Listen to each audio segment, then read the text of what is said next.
Delta, a state in Nigeria with a landmass of 17,698 kilometers square, harboring about 5 tribes, including Igbos. Little wonder we often see some Deltans bear names like Nebisi, Chiedu, Nzogwu, Chukwuma, Buchi, etc. According to oral tradition, once upon a time, in a village called Nteje, in the present-day Anambra state of eastern Nigeria, there was a man named Nnebisi. Nnebisi grew up in Nteje, thinking he was of the kindred, until the day he had a quarrel and he was refused from taking part in the land sharing, as is the African custom. But why, he asked? He was dazed with the truth, as he was told that his father was not from Nteje. Consequently, he, Nnebisi, with his followers, had to leave Nteje and follow the route that brought them to the great river.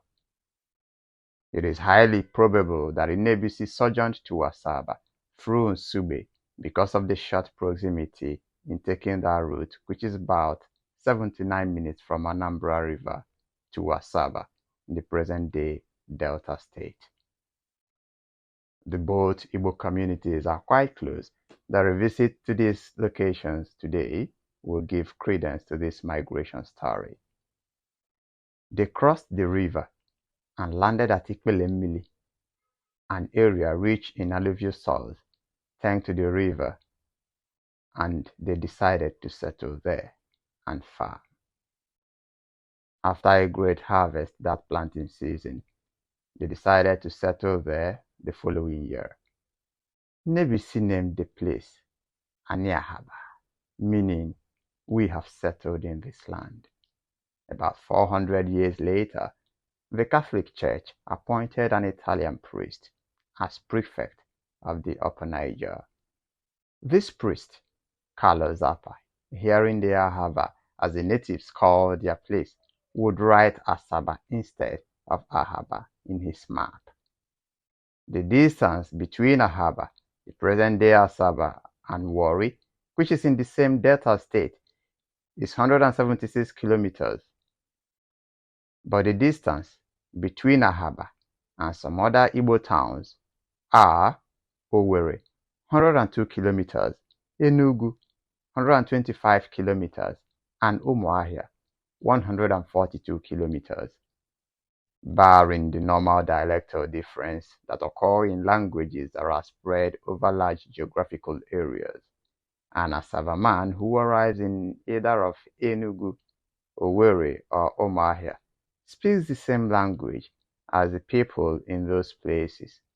However, the same Asaba man would arrive in Warri and communicate in Pidgin English instead, as he would be at a complete loss as to what the native in Warri is saying. The big question: why the negative turn for the Midwestern Igbo identity? Indeed, the people who have suffered genocide have a tendency to bow their heads, and those who could rejected being members of this Igbo group. It is no brainer then that some Igbos who, sharing common boundaries, decided that they were no longer Igbos. To drive this decision home, the Midwest Igbos created a new identity by renaming the town of Igboakere to Ibanki, dropping some Igbo names like Chiedu from names like Samuel or Saigbo Ogbemudia. The Midwestern Igbo identity crisis and attempted solutions. After the genocide, some prominent Igbos such as Osadebe from Asaba came together to try and resurrect the Igbo Progressive Union, which had been proscribed by Agunyi Ironsi in 1966. To this end, they formed the Igbo National Assembly, whose stated goal was to unify Igbos under a common umbrella body.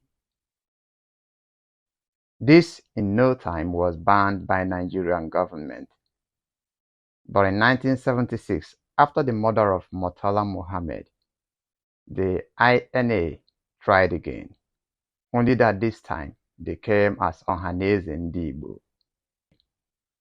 It is worthy of note that one of the original signatories to the Ohaneze Charter was Dennis Osadebe. Osadebe knew that the place of the Midwestern Igbo in Nigeria's geopolitics would always be with his kin from across the Niger, and he always acted accordingly. He, Osadebe, also coined the term Anioma as the entry region of the Midwestern Igbos into Ohaneze. On the 15th day of June 1992, along with some notable people from Anioma and other parts of Igbo land, Asiodu, who was possibly mainly responsible for the identity crisis of the Midwestern Igbos, wrote a letter to IBB asking him to take Anioma out of Delta State, excise Onitsha and Atani from Anambra State, and create an Anioma State, which would have been a part of what is the present-day Southeast geopolitical zone. However, IBB turned down this request.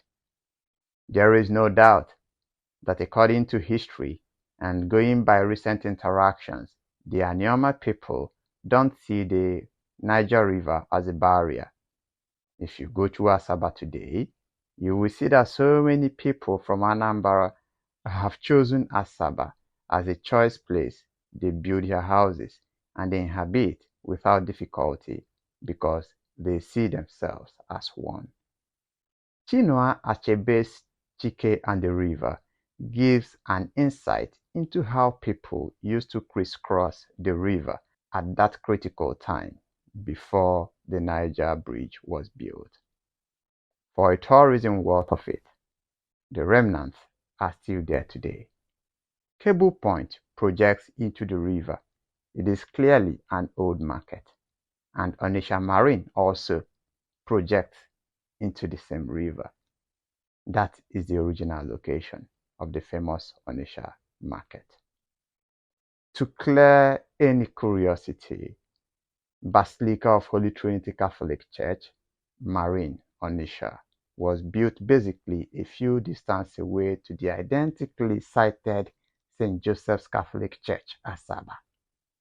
The two churches were built around the same time and commissioned by the missionary Carlo Zappa. The proximity and relationship tell us why the dialect of Igbo spoken in Asaba and that spoken in Onitsha are the same under the Igbo language umbrella. Nowadays, an Anioma person after the loss of the Biafra of 1967 to 1970 may, for the sake of economic and political survival at the hands of Nigerian government that has unsavory disposition to the Igbo, deny his identity. As much as he tries, it will not change the fact that such a person is Igbo. And that's what the rest of Nigerians see it. How could Anioma not be Igbo when the dressing, food, lifestyle, names like Ngozi, Nwoko, Obi, Ike, they all share in common from history to this day, still the same? I hope this helps to show that Igbos are one, irrespective of political attempts to divide them.